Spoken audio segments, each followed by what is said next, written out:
Hello, my name's Dave, and this is my first video. Going to be working on this Colorado Orange 71 2002 behind me.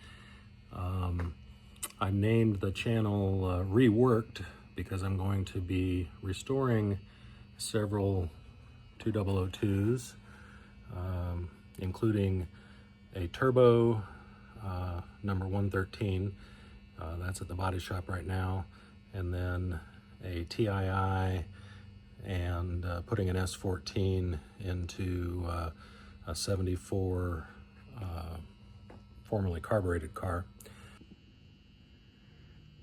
So the 2002, I bought it as a driver quality car from Kentucky.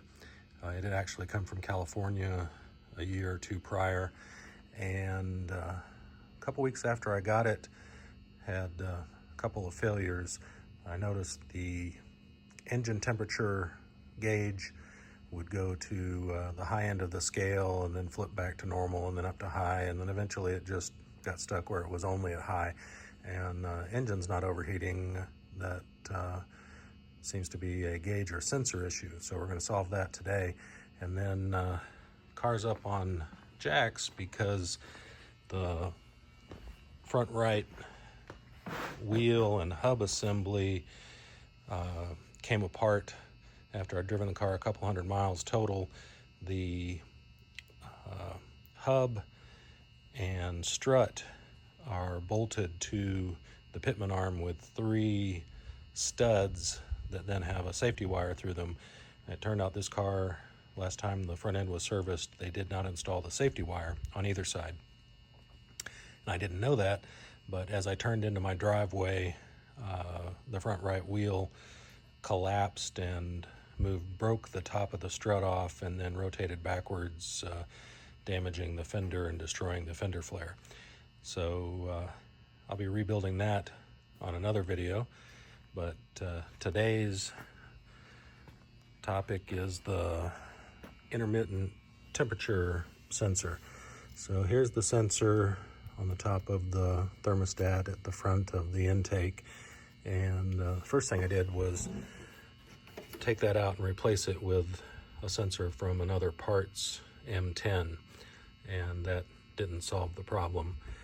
When you do that, make sure you do it with the engine cold. You are going to spill a little coolant. When you get to that last thread, it's going to kind of burp out a 1/4 cup or a 1/2 cup of coolant, and you don't want that to be scalding hot.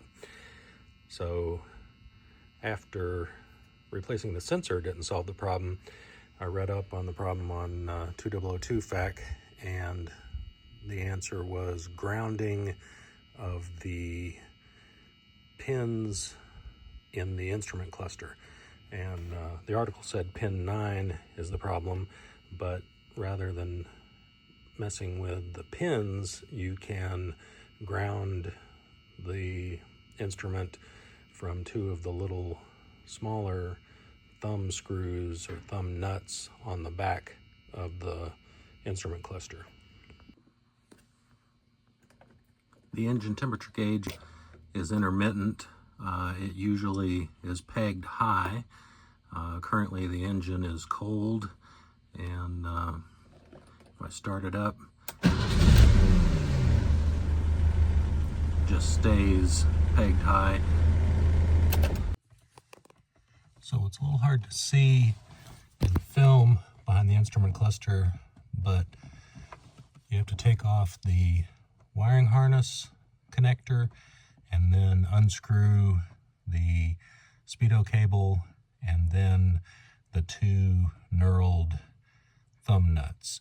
After that, the cluster should slide out forward towards the steering wheel. These are the 2 knurled thumb nuts that I took off. You can locate them by feel up behind the cluster. The speedo cable is also easy to unscrew and easy to locate back there. Then once you've got those off, you can do the wire harness from inside or sitting in the car. So it takes 2 hands, one moment. There we go, so 2 hands to pull it out, and then we get around behind it, we'll see the wiring harness.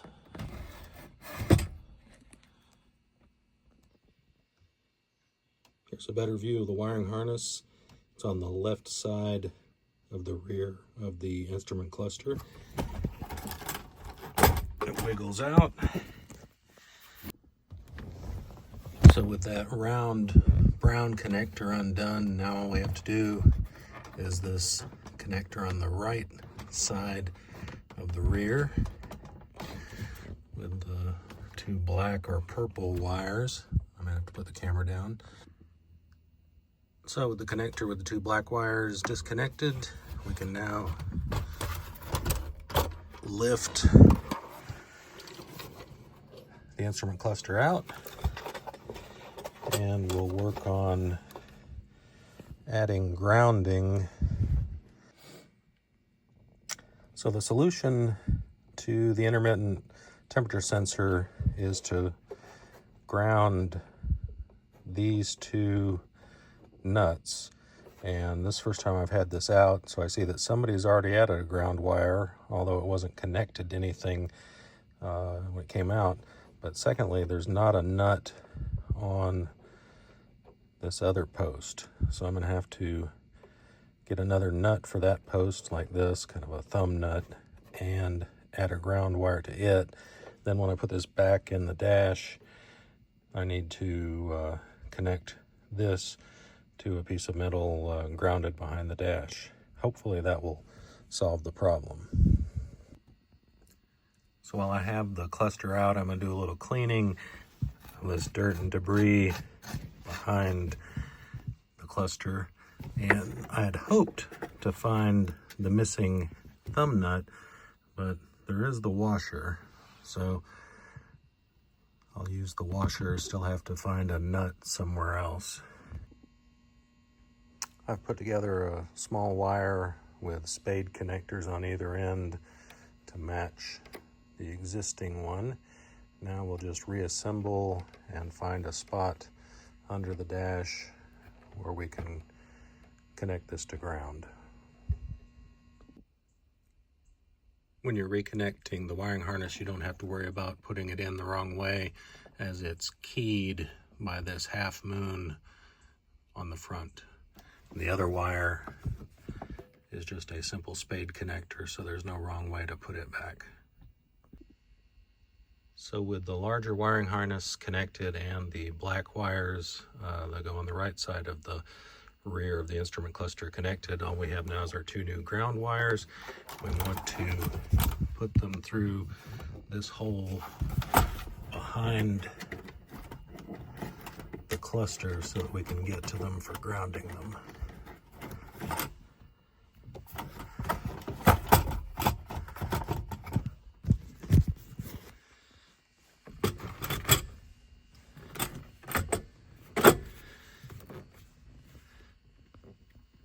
Alright, so we've slid the cluster back in and should be able to tighten it with the thumb screws behind, reconnect the speedometer cable, and then connect our grounding wires.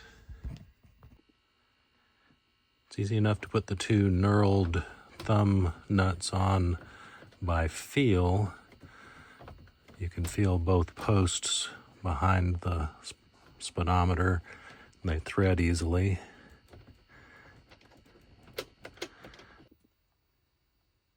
And here's the nut of the speedometer cable. It slid back down the speedometer cable. We need to push it forward and find, by feel, the nub on the back of the speedometer, and then try to get it started threads. It's a little more difficult than the knurled.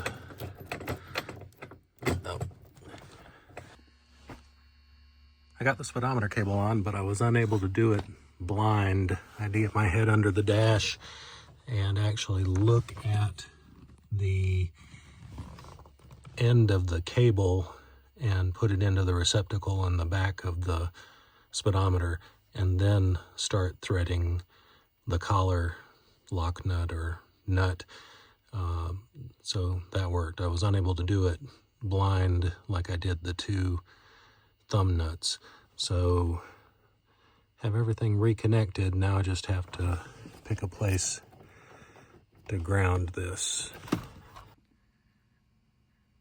I used one of the thumb screws that hold the instrument cluster to the metal of the dash as the grounding point, put the spade connectors behind it, tightened it down. Now the moment of truth. And it does not go to pegged hot.